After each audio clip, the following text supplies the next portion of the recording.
오늘 하나님을 믿고 그리스도 예수를 영접한 우리는 그리스도 예수 안에서 하나님의 자녀가 되는 특권을 얻었는데, 그리스도인으로서 우리가 그 주님을 믿음으로 말미암아 의롭게 되어짐으로 갖게 된 하나님 자녀 된 그 특권이 뭔가에 대하여 오늘 이 말씀 속에서 지금 몇 번에 걸쳐 말씀을 드립니다. 지난번에 두 개를 말씀드렸는데, 그 첫째는 하나님의 평화이다. 세상에 줄 수 없는 하나님의 평화, 하나님의 평화를 하나님이 우리에게 주었다. 것을 말씀을 드렸습니다. 하나님과 더불어 살아가는 가운데서 하나님이 주신 그 평화, 하나님이 주신 평화 속에서도 이 세상에 그 어떤 사람과도 화평할 수 있는 그런 평화를 우리 얻게 되었다 하는 그런 말씀입니다. 이 평화는 세상 사람들과 술 한잔 먹고 또 서로 기분 좋게 해서 주어지는 것이 아니라 근본적인 평화, 오늘 하나님과 우리 사이에 불화한 관계가 뭐냐면 이 죄 때문에 우리가 하나님과 관계가 단절되고 불화하게 되고 원수가 되었는데, 이 그리스도 예수께서 오셔서 우리의 죄를 다 도말하고 제거함으로 말미암아 하나님과 화평하게 되었고, 우리 안에 사라진 죄 때문에 우리는 사람들과의 관계 속에도 평화하게 되었다는 그런 말씀입니다.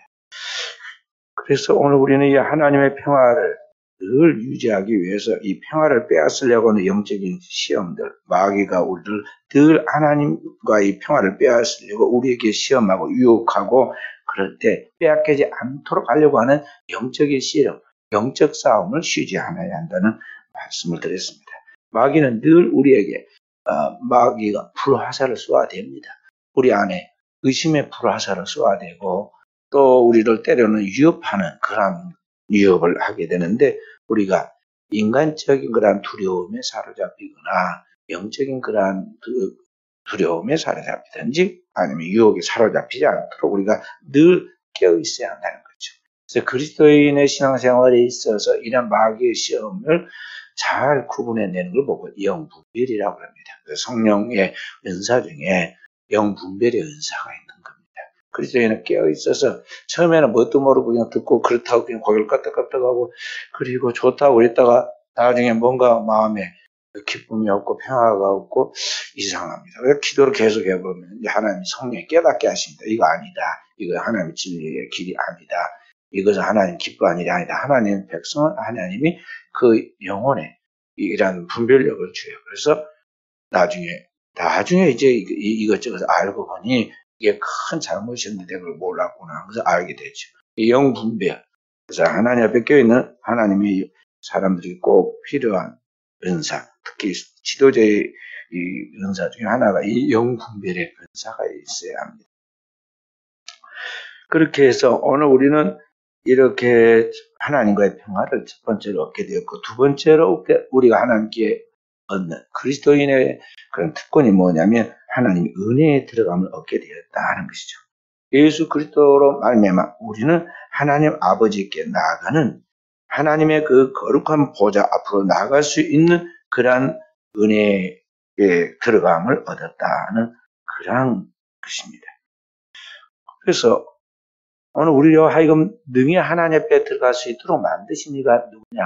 바로 우리의 죄를 짊어지고 그 몸으로 제물을 삼아 하나님 앞에 대속물이 되어서 영원한 속죄의 제사를 하나님 앞에 드린 그분 예수 그리스도로 말미암아 그분이 대제사장이 되어 성소와 지성소를 가르고 그의 몸을 찢어서 휘장이 위에서부터 아래까지 찢어진 것 같이 찢어서 그 이제 지성소로 나아가서 거기에서 하나님 앞에 제사하는 대제사장처럼 그리스도 예수께서 영원한 대제사장이 되어 하나님의 그 지성소에 나아간 것 같이 오늘 우리가 그리스도 예수로 말미암아 하나님 앞에 나아가게 되었다. 그래서 오늘 우리는 그 예수 그리스도께서 우리에게 그 하나님의 은혜 앞에 나아가도록 하기 위해서, 은혜 보좌 앞으로 나아가도록 하기 위해서 십자가 위에서 6시간 동안 그 모든 생명을 다 쏟아서 땀과 물과 피와 그 모든 숨 한 자락까지 다 쏟아내죠. 그렇게 해서 자기 몸을 찢어서 자기 몸을 희생시켜서 그렇게 해서 이제 그 몸은 그의 성소의 휘장은 바로 그 주님의 몸이고 몸이다 그랬는데 그 휘장이 위로부터 아래로 찢어져 둘이 되었던 것 같이 주님께서 자기 몸을 완전히 죽여서 희생시켜서 그 십자가에서 자기 몸이 상하심으로 오늘 그 몸으로 오늘 우리를 대신하여 속죄하여 우리로 하여금 등에 하나님 아버지 앞에 나갈 수 있도록 그렇게 길을 열어놓으신 것이죠. 그래서 히브리서 10장 19절에서부터 20절에 바로 그 말씀이 우리에게 있습니다. 바로 그 길을 우리가 하나님 앞에 나아가도록 주님께서 열어놓은 그 새롭고 산 길인 이 모든 세상 사람들은 갈 수 없는 바로 그 길이 뭐냐? 오늘 영적인 길인데 곧 기도의 길이다 하는 것입니다. 그래서 오늘 우리는 그로 말미암아 하나님 앞에 넉넉하게 나아갈 수 있도록 주님이 길이 되어 주신 거죠. 그래서 내가 곧 길이요. 좁은 길입니다. 그래서 우리는 다른 이름으로서는 구원 얻었을 것, 곧 이 모든 대제사장에 대해서 우리의 죄를 담당하고 그의 피로 능히 성소와 지성소를 지나서 하나님 법궤 위에 그 피를 뿌리듯이 그 영원한 속죄의 피를 뿌려서 우리를 대속해 주신 그 예수 그리스도의 그 이름으로 하나님 앞에 우리가 나아가서 기도하면 하나님 우리의 기도를 들으시고 우리 가운데 역사하시고 축복하신다는 것이죠. 그래서 오늘 우리는 그 주님 앞에 나아가기를 두려워하지 않고 담대하게 나가야겠습니다. 히브리서 4장 15절부터 16절에 보면 우리에게 있는 대제사장은 우리의 연약함을 체휼하지 아니하는 자가 아니요 모든 일에 우리와 한결같이 시험을 받은 자로되 죄는 없으시니라. 그러므로 우리가 공의하심을 받고 때를 따라 돕는 은혜를 얻기 위하여 은혜의 보좌 앞에 담대히 나아갈지니라. 담대히 나아가라고 했어요. 그래서 우리는 머뭇하지 말고 가까이 나가요. 우리 혜민 권사랑 우리 장인미 권사가 처음부터 믿음이 좋은 게 아니었어요. 근데 저 앞에 앉아서 저기 앞에 와서 예배 드리라. 그리고 앞에서 예배를 도우면서 드리라고. 앞에 앉으면 여기 오고 저 뒤에 똑같은지 아세요? 각각 달라요. 파장이 달라. 그러니까 은혜의 보좌 앞에 담대히 나아갈지니라. 성소 공간이 그렇게 크지 않은데 90평의 전체 성전 다 크기가 이스라엘 나라의 성전이. 근데 90평에서 그걸 잘라가지고 앞에를 지성소라고 뒤를 성소라고 그러는데 성소에는 일반 제사장이 들어가고 지성소에는 하나의 법궤가 있고 그게 대제사장만 그것도 1년에 딱 한 번 들어가요. 똑같은 것 같지만 그렇게 차이가 납니다. 그래서 이게 삼가 가까이 하여 말씀을 들으라고 그랬는데 오늘 그의 궁일하심 받고 때를 땀다 돕는 은혜를 얻기 위하여 은혜의 보좌 앞에 우리가 담대히 나가라. 은혜 받는데 주저주저하지 말고 그냥 사모해야 돼. 어떤 집회 가보면요. 거기에만 은혜가 있는지 알고 그 집에 갈 때만 막 앞자리에 앉으려고 방석 갖다 놓고 싸우고 그 뺏기지 않으려고 말이죠. 거기 아주 딱 버티고 앉아가지고 졸더라도 저 앞자리에 앉아가지고 그런 걸 보잖아요. 그런데 진짜 이제 은혜의 보좌 앞에 하나님 앞에 그렇게 담대히 나아가라. 하나님 그런 특권을 오늘 그 하나님을 믿고 믿음을 의롭다함을 얻은 성도에게 주었다 하는 것입니다. 그래서 그 은혜의 보좌 앞에 어느 때 나아가느냐? 기도할 때, 성도가 기도할 때 그 아버지 앞에 나아가서 기도할 때 그 예수 그리스도의 이름으로 그렇게 기도하면 하나님이 들으신다 그랬어요. 지금까지는 너희가 아무것도 내게 묻지 아니하였으나 내가 진실로 내게 이르는 일 무엇인지 아버지 구하는 것을 내 이름으로 주시리라. 그래서 주님 이전에는 예수 그리스도가 누구인지를 정확히 몰랐기 때문에 그의 이름으로 구하지 아니하였지만 이제 예수 그리스도가 오신 이후에는 그의 이름으로 구하면 반드시 아버지께서 들으신다는 걸 알고 우리가 그의 이름으로 구하기를 주저하지 말고 은혜의 보좌 앞에 담대하게 나아가서 기도하는 그런 말씀입니다. 거기까지 지난주에 말씀을 드렸습니다. 오늘은 믿음으로 의롭다함을 받은 하나님의 백성 세 번째 특권이 뭐냐? 우리가 하나님의 영광을 나타내는 존재라는 것이죠. 하나님의 영광을 나타내는 존재라는 것입니다. 여기 2절 마지막에 보면은 뭐라고 말씀하고 있느냐면 은혜에 들어감을 얻었으며 하나님의 영광을 바라고 즐거워하느니라. 하나님의 영광. 그리고 이제 더 나아가서 여기 10절, 11절에 다시 거기 계속 읽어보면은요. 그 10절에 보면 하나님 안에서 즐거워하느니라. 그런 말씀이 이제 11절에 이게 나오죠. 하나님의 은혜 안에서 즐거워한다. 그러니까 하나님의 영광을 바라고 즐거워한다. 또 하나님 안에서 즐거워한다. 그 말은 뭐냐면 이제 하나님께 우리가 주신 그 특권이 하나님의 영광인데 바로 그 하나님의 영광을 우리가 누리게 된다는 자축의 의미가 들어있는 것입니다. 그러니까 오늘 하나님께서 신자인 하나님 믿는 우리에게 베푸신 이 하나님의 지, 하나님께 내게 주어진 그 하나님의 영광을 소망하면서 우리가 그것을 즐기면서 살아가야 한다는 그런 말씀입니다.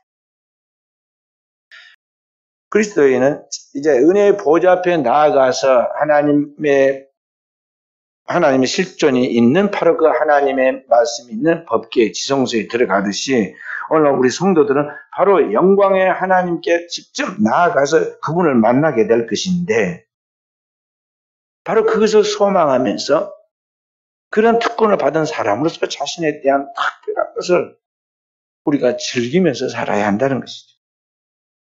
마태복음 5장 8절에 보면 산상보훈에 마음이 청결한 자는 복이 있나니 저희가 하나님의 얼굴을 볼 것이라 그랬습니다.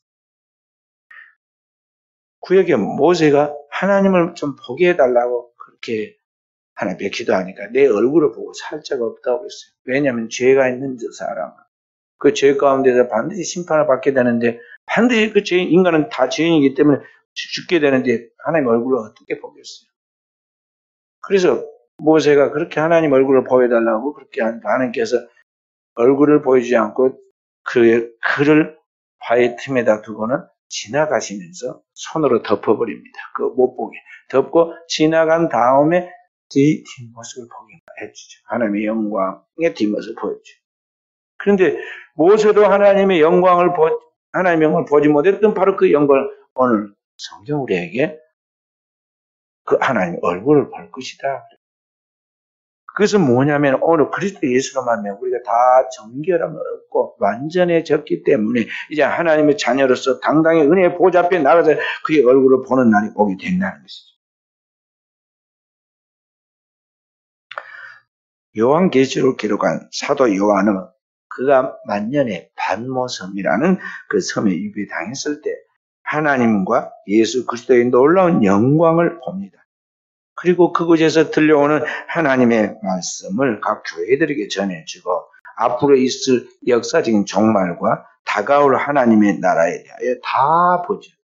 하나님 보여주십니다. 그리고 그 계시된 하나님의 나라와 그의 모든 영광을 오늘 우리에게 보여주고 있는데 그래서 골로새 1장 27절에 보면 그리스도는 영광의 소망이시다 그렇게 말하고 있어요. 그러니까 오늘 우리가 바라는 모든 하나님의 영광이 그리스도를 통해서 우리에게 보여지게 되는데 바로 그것이 오늘 신자의 소망이라는 거죠. 우리가 하나님을 볼 것이다. 그리고 또한 우리가 바로 그 하나님의 영광에 참여하는 그 영광을 누릴 자라는 것이죠. 그러니까 영광이 하나님께만 있는 것이 아니라 바로 오늘 하나님이 우리에게 나눠줘서 우리도 하나님의 영광을 볼 사람이다. 그런 말씀. 그래서 성도는 이 소망을 가지고 이 하나님의 영광에 대한 축복을 우리가 누린다는 것을 알고 이것을 즐기면서 그 특권을 자랑하면서 나가야 한다는 것이죠. 사도행전을 계속 읽어보면요. 초대교회 7 집사가 나오고 그 7 집사 중에 첫 번째 수석 집사였던 스데반 집사가 복음을 전하다가 순교하는 장면이 나옵니다. 근데 그 순교할 때 비참하게 죽으면서 막 악다운이를 쓰고 막 고통스러워가지고 누구를 미워하고 그렇게 죽는 것이 아니라 그 순교한 자리에서 기쁨과 큰 환희로 죽어가고 있는데 그때 이런 장면이 나옵니다. 스데반이 성령이 충만하여 하늘을 우러러 순교하는 그 순간에 성령 충만했다고 그랬어요. 원래 스데반 집사는 성령과 지혜가 충만한 사람이었지만 이 순교의 자리에서는 하나님이 순교할 수 있는 그런 능력을 더 부어주신 거죠. 그래서 성령이 충만해 하늘을 우러보니까 뭐가 보입니까? 하나님의 영광과 및 예수께서 하나님 우편에 서신 것을 보고 스데반 집사 본 것은 바로 그곳에서 하나님께서 그 영광 하나님께서 보이시고 하나님의 영광이 다 드러납니다. 그리고 예수 그리스도께서 바로 그 하나님의 영광 가운데 바로 우편에 서서 지금 스데반 집사를 기다리고 있는 거예요. 순교하는 그 스데반 집사를 주님께서 일어나서 기다리고 있어요. 유대인들은, 원수들이 이를 갈면서 그에게 돌을 들어서 막 치고 귀를 막고 그에게 달려들어서 그를 죽이려고 돌을 던지고 있을 때 육체적인 고통과 두려움에 그는 낙담한 것이 아니라, 그리고 절망한 것이 아니라 하나님의 영광을 바라보고 있어요. 그래 너무 감기에 돌이 막 날아와가지고 계속 때리고 머리는 깨지고 이제 곧 숨이 끊어집니다. 이제 머리가 깨져가지고 거의 이제 뼈가 지금 제대로 정상이지 않고 흐느적거리고 곧 숨이 끊어질 순간인데도 그가 지금 마지막 보고 있는 것은 이 육체를 넘어서서 이 영원한 세계를 보는 거예요. 그러니까 보니까 거기 하나님의 영광과 예수께서 하나님 우편 선 것만 보인 것이 아니, 거기에 다 하나님 나라의 그 세계가 이제 영광이 열렸고 마지막에 다 보였어요. 그래서 제가 사람이 죽을 때가 되면 영과 육이 이제 초월돼 가지고 이게 보인다는 것이 그거예요. 그래서 스데반 집사가 자기도 모르게 막 말을 합니다. 보라, 하늘이 열리고 인자가 하나님 우편에 서신 것을 보노라. 그냥 보고 지금 자기도 모르게 그냥 감격해가지고 아직 숨이 안 끊어졌으니까 외친 거예요. 하늘이 열리고 하나님의 아들 인자가 하나님 우편에 서신 것을 보노라. 그래, 우리 예수 믿는 사람의 특권은 바로 이 하나님의 영광을 보는 자다. 그리고 그 영광을 참여할 자다. 여기 그리스도인의 특권이 있는 것입니다. 그래서 죽어가면서 뭐라고 그럽니까? 돌을 마저 깨져가지고 숨이 좀 넘어갑니다. 그런데 뭐라고 그래요? 아버지, 저들의 죄를 사하여 주십시오. 저들은 자기 하는 것이 무엇인지 알게 못합니다. 아버지, 내 영혼을 아버지 손에 부탁하나이다. 그리고 자니라 죽었다고 말해요. 성경에는 그리스도인의 죽음을 산다고 해요. 왜냐하면 곧 깨어날 것이기 때문에, 하나님의 나라에서 깨어날 것이기 때문에 그렇게 표현한 것입니다. 오늘 이 로마서를 기록한 사도 바울도 어떻게 해서 사도가 되었느냐? 그 강박한 아주 잔인한 그 청년이 어떻게 복음을 전하는 이런 대이방인의 사도가 되어가지고 성경을 기록한 그런 위대한 사람이 되었느냐? 그 처음 터닝 포인트가 다메섹 도상에서 변화돼서 그렇게 됩니다. 다메섹 도상에서 이 사도 바울이 변화되잖아요. 예루살렘에서 이 다메섹까지 가려면 일주일 걸립니다. 그러니까 이스라엘 나라에서 기독교는 그렇게 박해하고 스데반 집사가 순교하도록 결정적인 증인이 된 사람이 바로 이 사울이라는 청년 바울인데, 그런데 거기에서 기독교는 다 때려잡고 악에 맞춰가지고 그 분이 덜 풀려가지고 이번에는 저 이스라엘 나라 밖에 이방 땅에까지 잡으러 가잖아요. 체포 영장을 받아가지고 대제사장과 그들로부터 체포 영장을 받아가지고 기독교인들 밖에 일주일을 쫓아가요. 말을 타고. 얼마나 악독한 사람이에요. 나중에 그의 고백은 내가 전에는 핍박자요, 폭행자요. 그런 이야기가 나오잖아요. 그렇게 가다가 다메섹에 거의 다 가지고 이제는 가서 이제 기독교인들 또 그가 해왔던 같이 박해하고 핍박해서 끌고 예루살렘에 돌아오려고 도착할 무렵에 갑자기 길에서 부활의 주님을 만나죠. 근데 그 주님이 그냥 초라한 이스라엘 땅에 있는 그런 모습이 아니었어요. 원래 이스라엘 땅에 살던 예수님의 모습은 잘 먹지도 자지도 못해서 연약한 양 같고 자라나기가 연한 순과 같고 외모로 볼 때는 흠모할 만한 것이 아무것도 없는 품체가 없고, 그 다음에 초라한 시골 사람이 그런 의복을 입었어요. 그런데 그런 모습이 아니라 거기에는 해보다 더 강력한 빛이 비치고, 그 얼마나 강력한 빛이 주님께로부터 비춰갔던지. 그래서 천국에 가면 해와 별이 빛이 있을 데가 없다고 했잖아요. 왜냐하면 하나님과 그리스도로 통하여 나오는 그 영광이 정말 영광이 해와 비교할 수 없는 그런 영광이 나오기 때문에 그렇다고 하죠. 이사야서는 그걸 뭐라고 하냐. 7날의 빛보다도 더 밝다. 그렇게 이야기를 묘사를 하죠. 그 주님이 딱 나타나죠. 그리고 나타나서 주님께서 임재하니까 그 타고하는 말이 막 둥그러지고 살기 등등한 사울의 눈이 멀어버리고 주님의 음성이 천둥 치는 것과 같이 요한계시록 보면 천둥 치는 것뿐만 아니라 많은 물소리와도 같다고 그랬어요. 그때는 지금 주님께 책망할 때라 천둥 소리같이 못 들립니다. 사울아 사울아 네가 어찌하여 나를 핍박하나. 부활하신 주님이 그에게 책망하시죠. 그때 부활의 주님을 보게 되는데 한마디로 영광의 주님을 보게 되는 거예요. 그 영광의 주님을 본 사도 바울이 거기에서 이제 자신의 삶에 대한 모든 부분을 정신을 차려요. 깨어지고 옛사람은 깨어지고 그리스도 예수 안에서 새 사람으로 거듭나는 그런 터닝 포인트가 생깁니다. 그리스도인은 이런 분명한 신앙 속에서 삶과 죽음의 경계에 서서 그리스도 예수를 통하여 뒤집어지고 깨어지는 역사가 있어야 돼요.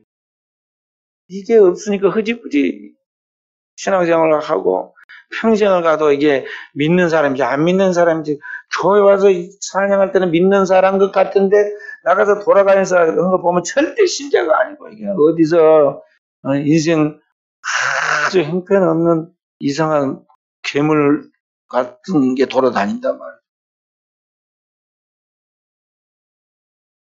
그러니까 주님께서 그런 모습을 보고 유대인들 잘 믿는다고 서로 막 재고있던 유대인 제사장과 서인과 율법사들에게 외식하는 서인과 바리새인들이요 회칠한 무덤과 같으니 독사와 같다 울고 막 그렇게 책망을 한 거예요.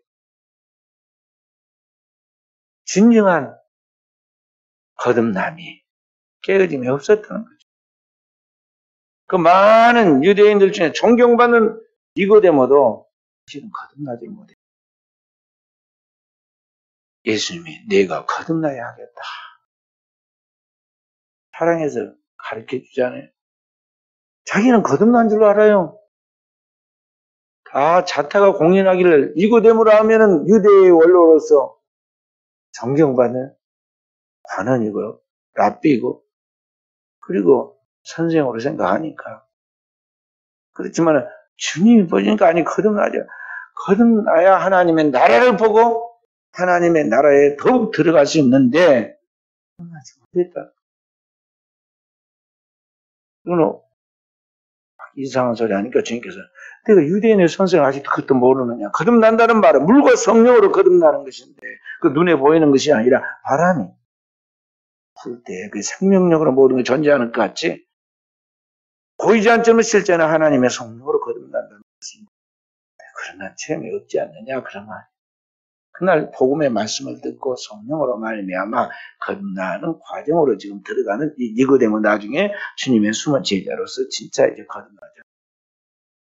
그리스도인은 주님을 믿고 따르는 가운데 이러한 확실한 신앙의 삶이 그리스도 이전과 그리스도 이후의 삶이 있어야 돼요.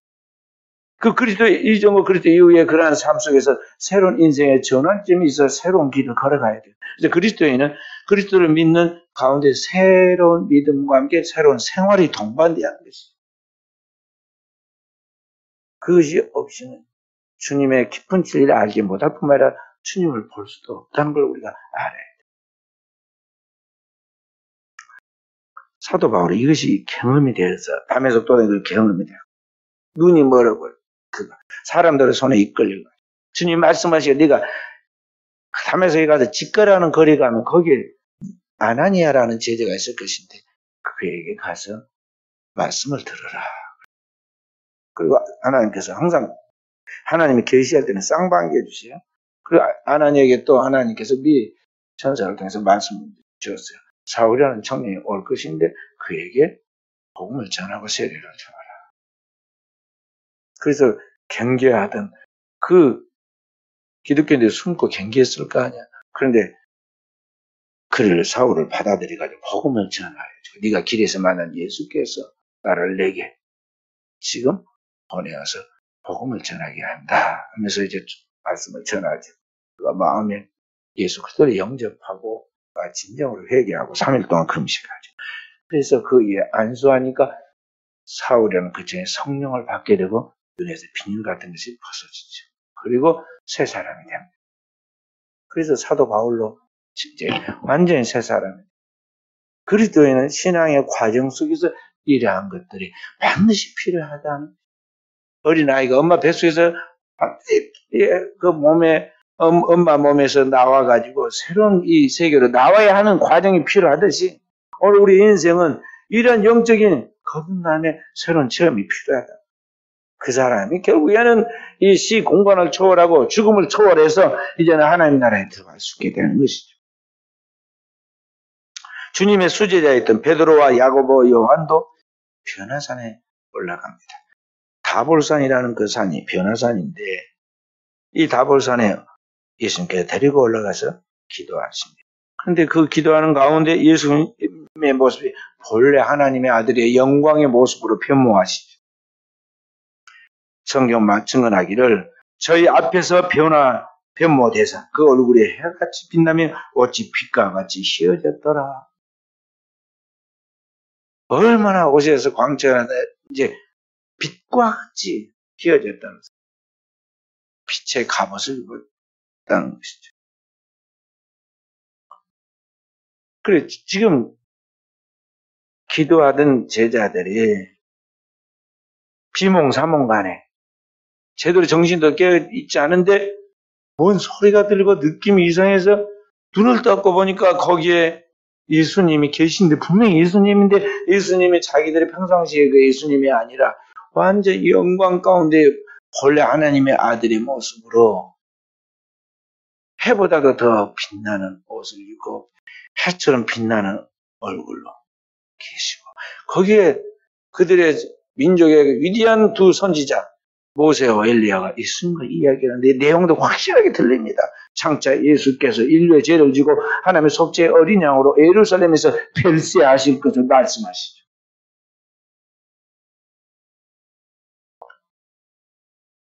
그런 체험을 직접 경험한 베드로는 너무나 황홀에 빠져가지고 너무 좋아요. 그럴 거 아니에요. 주님의 깊은 세계에 들어가 자기가 이제 그 주인공도 됐잖아요. 주여 여기 있는 것이 좋사오니. 우리가 초막새 있을지 때 하나는 주를 위하여 하나는 모세를 위하여 하나는 엘리야를 위하여 가서사이다. 자기도 모르게 막 흥분해가지고 그 말이 터져나온 거예요. 우리 어디 기도원이나 어디 가가지고 은혜 좀 받거나 그러면 뭐라고 그래요? 집에 안 가고 싶다고 그러고 여기가 더 은혜 받고 싶다고 그러잖아요. 근데 그 정도인데 이런 그냥 누가 기도원 집회를 인도해서 거기서 은혜 받았으면 그 정도인데 우리가 그 정도인데 진짜 예수님이 모세와 엘리야와 함께 그 하나님의 구속에 놀라운 깊은 은혜를 거기에 나누고 있을 때 그때 그 장면을 어떻겠어요? 구약시대 이스라엘 백성들의 출애굽의 사건의 주인공이 모세, 이스라엘 백성들의 그 2000년의 역사 속에 그들의 타락과 변질 속에서 그들을 개혁시키려고 몸부림을 쳤던 그 엘리야, 그 주인공들이 함께 예수님의 구속에 동참한 사람들인데 그 구속사에 동참한 주인공들 다 주님과 함께 모여가지고 그것을 의논하고 있었을 때 바로 그 자리에 자신들이 동참했을 때 성령이 그들도 지배하고 감동하고 역사한 거죠. 그걸 다 알아듣고는 황홀에 빠진 거예요. 단지 그냥 어떤 기분이 좀 이상한 정도의 그런 엑스타시가 아니에요. 확실한 성령에 사로잡히고 감동되고 성령에 의해서 하늘과 땅을 관통하는 그런 하나님의 놀라운 경지에서 영혼의 경지에서 딱 들어가니까 저절로 그런 막 감탄이 흘러나온 거예요. 그 말을 하니까 이제 그 말을 하면서 정신이 조금 이제 돌아왔는데 갑자기 하나님의 영광이 그들을 확 구름처럼 덮고 소리가 나기를 이는 내 사랑하는 아들이 내 기뻐하니 너희는 저의 말을 들으라 하고 말씀이 들리면서 다시 구름 같은 구름이 벗겨지듯 하나님의 영광이 사라졌는데 다시 보니까 예수님만 보이잖아. 아무도 보이지 않더라. 근데 예수님이 아까처럼 그래 해보다 더 밝은 빛나는 옷을 입고 계신 게 아니라 여전히 갈릴리에서 다니면서 입고 있던 그 초라한 그 낡은 옷을 입고 계시고 제대로 먹지도 자지도 못해서 그러한 왜소한 그런 모습으로 아무 흠모할 만한 모양도 풍채도 없는 그런 모습. 그 예수님은 그대로 거기 기도하는 모습으로 거기 계십니다. 아무리 둘러봐도 아무것도 없잖아요. 그러고 있는데 예수님께서 내려가자. 우리가 이를 위하여 왔노라. 전도하기 위하여 왔단 말이에요. 그러면서 데리고 내려가잖아요. 그래서 나중에 이것이 얼마나 큰 충격이었던지 사도 베드로가 쓴 베드로서 1장 15절부터 17절에 보면 그렇게 말합니다. 내가 힘써 너희로 하여금 나의 떠난 후에도 이것을 생각하게 하려 하노라. 우리 주 예수 그리스도의 능력과 강리의 말씀을 너희에게 알게 하신 것이 공교의 꿈인 이야기가 아니요. 우리는 그의 크신 위엄을 친히 본 자라. 우리는 그의 크신 위엄을 친히 본 자라. 그렇게 말씀을 하잖아요. 그래서 오늘 우리 그리스도인들은 똑같은 이런 비전을 가져야 돼요.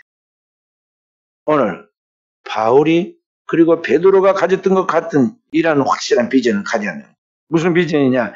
그리스도의 영광을 보는 날이 우리에게 반드시 온다는 것. 구약의 예언자들이나 선지자들은 그런 것들을 간접적으로 체험했죠.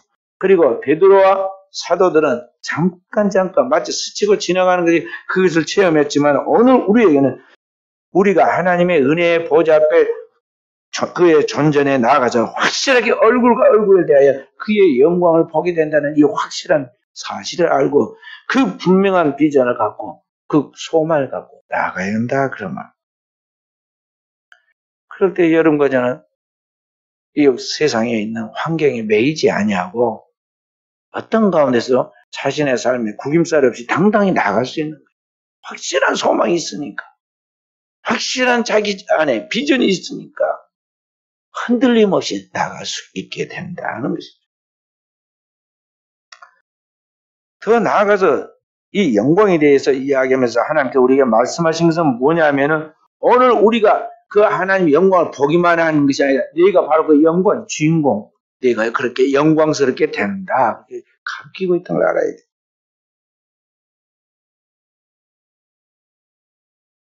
오늘 우리에게 주어지는 하나님의 특권, 최종적인 그 축복이 뭐냐면 바로 우리가 그 하나님의 영광의 변화를 입게 된다는 것이죠. 그래서 로마서 8장 30절 보면은 오늘 우리로 하여금 그 영광에 대하여 들어간다고 말씀하고 있습니다. 자, 로마서 더 나아가서 8장을 한번 읽어봅니다. 8장 30절 함께 또 미리 정하신 그들을 또한 부르시고 부르신 그들을 또한 의롭다 하시고 의롭다 하신 그들을 또한 영화롭게 하셨느니라. 그러니까 여러분과 저를 하나님께서 그 아들이 29절에 보면 아들의 형상을 본받기 위하여 미리 예정하고 예지하고 그렇게 해서 오늘 우리를 부르셨어요. 주님이 우리 모든 성도들 중 형제라고 부르시고 주님이 맏아들이 되게 하시고 그러니까 첫 번째 부활에 이르러 맏아들이 되게 하시고 오늘 우리를 하나하나 부르시는데 예정한 우리를 부르시는데 그렇게 해서 오늘 우리를 부른 우리를 믿음으로 의롭다 하시고 칭의 그리고 우리를 성화시켜서 나아가다 마지막에 영화롭게 하나님의 영광의 형체와 똑같게 우리를 변하게 만들어 준다는 거예요.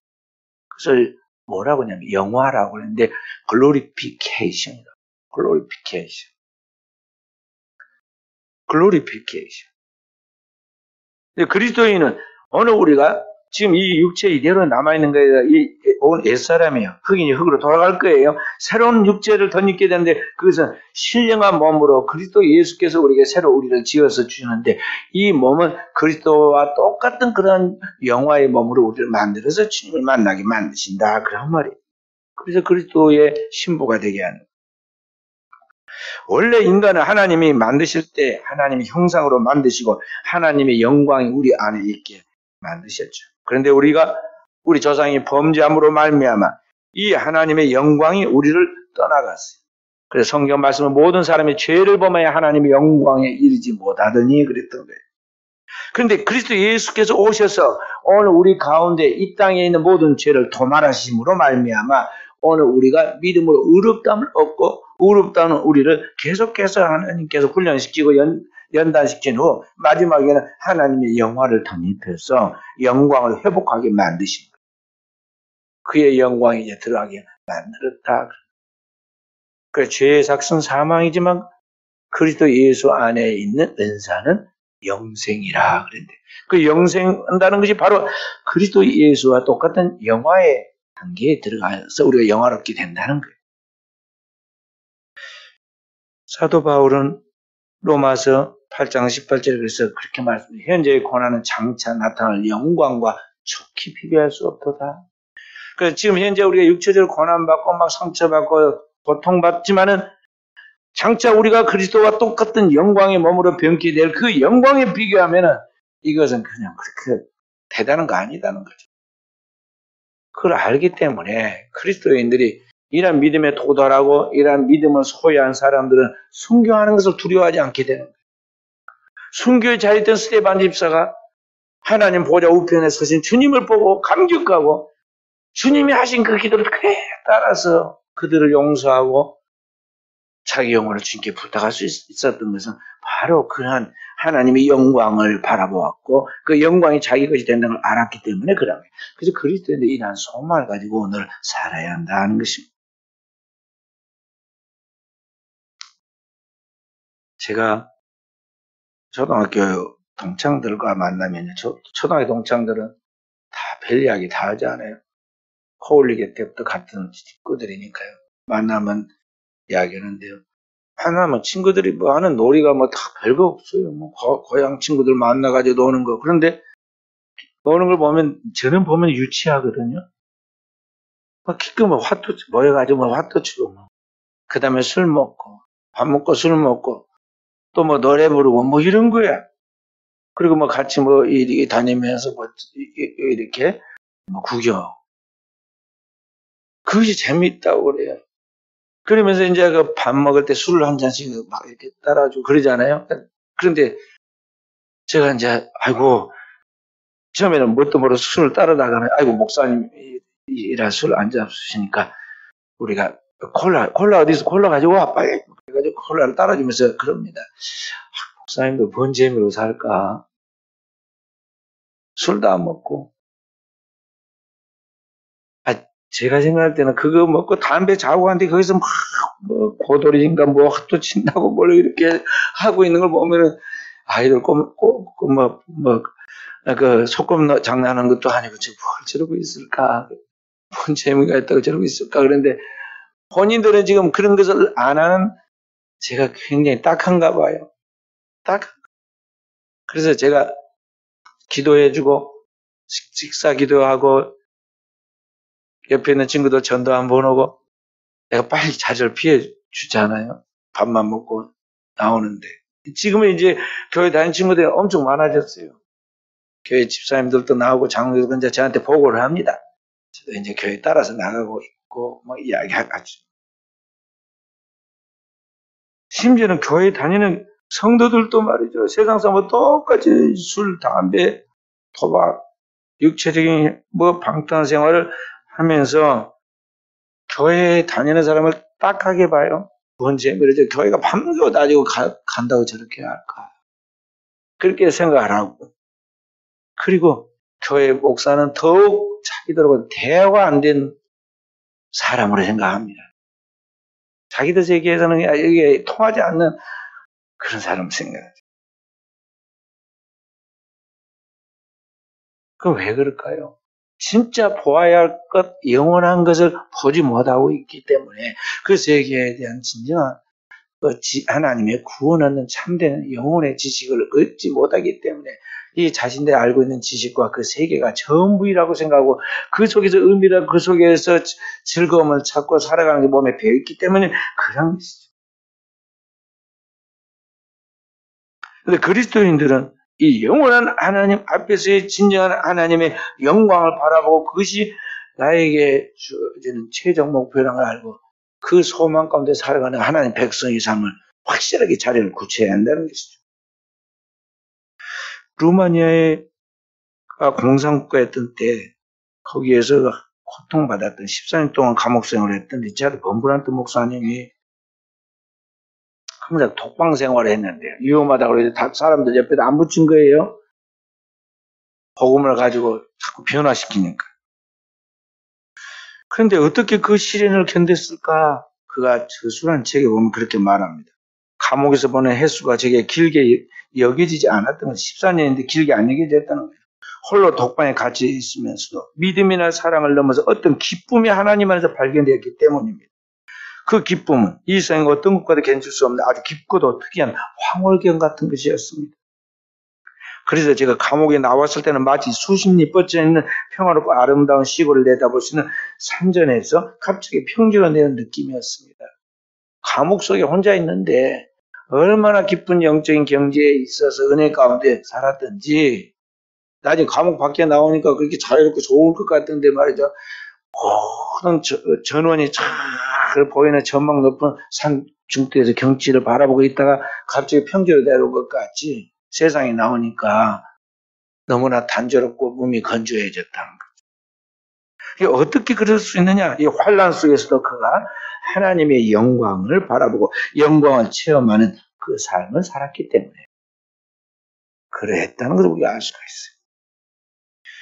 그래서 그리스도인은 항상 땅에 살고 있지만 하늘에 섞여온 사람처럼 위의 것을 생각하고 위의 것을 찾고 그리고 그 하나님이 우리에게 위에서 부르신 그 부름의 소망이 무엇인가에 대한 분명한 답을 가지고 오늘을 살아가는 종들이 될 때 그리스도인은 이 세상에 없는 평화를 누리고 이 세상에 없는 기쁨을 가지고 항상 기뻐할 수 있게 되고 이 세상의 어떤 환경의 위협이나 어떤 유혹 속에다 좌우나 우나 치지 않고 하나님 앞에서 자기의 길을 달려갈 수 있게 되는 것입니다. 그래서 오늘을 사랑하는 우리 순천어린교회 성도들이 항상 깨어서 그런 경지에 있는 영성의 삶을 살아가도록 해야겠어요. 먹든지 마시든 뭘 하든지 우리가 살아가는 일상의 모든 사람들의 생존과 똑같은 우리가 생활을 살아가지만은 그것을 이 땅에서 육신을 위해서 생존해가는 그런 생활의 수단으로서의 직장 생활이고 사회생활이죠. 하여튼 우리 그리스도인의 목표는 저 영원한 하나님의 나라와 그의 영광이고 그 영원한 하나님 나라에서 우리에게 주어지는 하나님 백성의 특권이라는 걸 알고 그 나라를 바라보고 오늘을 살아가는 깨어있는 영적인 삶을 살아라는 거죠. 그것이 하나님의 뜻입니다.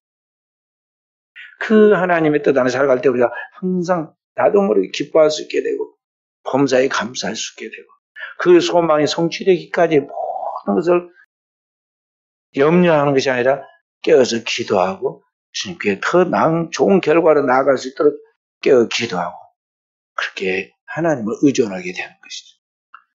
우리 순천어린교회 사랑하는 우리 성도들이 이러한 영적인 사람들로서 오늘도 자리매김하여 하나님의 기쁨이 되고 오늘 이 사회 속에 영원히 등불이 되는 역사의 길을 주의 이름으로 축원드립니다.